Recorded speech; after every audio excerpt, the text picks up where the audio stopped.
கட்சி அமைச்சு இது பண்றோம் நினைக்காதீங்க. தமிழ்நாட்டுல ஒரு கேப்டனுடைய ரசிக மன்றம் கிட்டத்தட்ட 50,000 கிளைகள் இருந்த ஒரு ரசிக மன்றம் அனைத்து கிராமங்களிலும் முருகர் கோயில் போவாரு, சர்ச்சுக்கு போவாரு.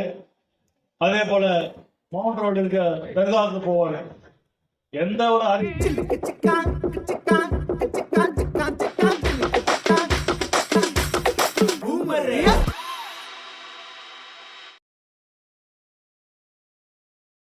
பிறந்ததிலிருந்து அவர் மறைகிற வரைக்கும் கேப்டனுக்கு இஸ்லாமுடைய நட்பு இருந்தது. அண்ணன் சொல்வது போல இப்ராஹிம் ராவுத்தர்களும் சரி, கேப்டனுடைய உதவி பிறந்த நாளும் அவர் 3 கோயிலுக்கு போவாரு. எப்பவுமே நான் திருமணம் நடந்த அன்றிலிருந்து பார்க்கிறேன்.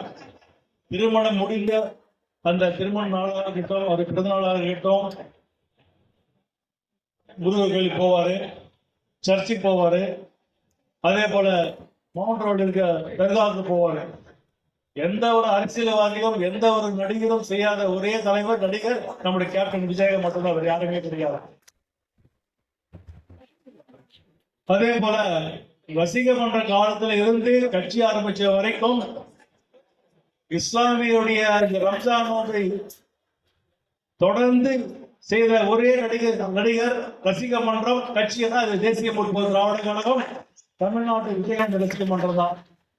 இது ஏதோ கட்சி அமைச்சு இது பண்றோம் நினைக்காதீங்க. தமிழ்நாட்டுல ஒரு கேப்டனுடைய ரசிக மன்றம் கிட்டத்தட்ட 50,000 கிளைகள் இருந்த ஒரு ரசிக மன்றம் அனைத்து கிராமங்களிலும் இஸ்லாமிய ரம்ஜானை கொண்ட ஒரு ரசிக மன்றம் என்றால் அது கேப்டன் விஜயகாந்துடைய ரசிக மன்றம் தான்.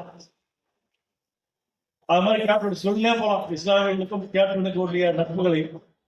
அதே போல எனக்கும் என்னுடைய சகோதரி கிளமத்தா விஜயகாந்த் அவர்களுக்கும் நாங்கள் பிறந்த மாவட்டம் வேலூர் மாவட்டம். உங்களுக்கே தெரியும், தமிழகத்தில் அதிகமாக இஸ்லாமியர் இருக்கும் பகுதி குடியாத்தம், ஆம்பூர், வாணியம்பாடி. நாங்களும் சிறிய வயதிலிருந்து அதிகமாக எங்களுடைய நண்பர்கள் யாருனாக்கா இஸ்லாமிய நண்பர்கள் தான். நாங்கள் ஆம்பூர்ல இருக்கும் போது ரம்ஜான் ஒன்றா போவோம். நாங்கள் எல்லா வீட்டுக்கும் நாங்கள் போயிட்டு வருவாங்க ரம்ஜான். அதே மாதிரி தீபாவளி, பொங்கல் தான் எங்க வீட்டுக்கு வருவாங்க. அது போல எங்களுக்கு இஸ்லாமிய நண்பர்களுக்கு எங்களுக்கு சிறு வயதிலிருந்தே எங்களுக்கு நட்பு உண்டு. எங்களுக்கு இந்த வருடம் கேப்டன் இல்லாத ஒரு ரம்ஜான் நோம்பு நம்ம கொண்டாடுறோம். கேப்டன் சார்பில், தலைமைகள் சார்பில் அனைவருக்கும் என்னுடைய ரம்ஜான் நல்வாழ்த்தை கூறி விடைபெறுகிறேன். நன்றி, வணக்கம்.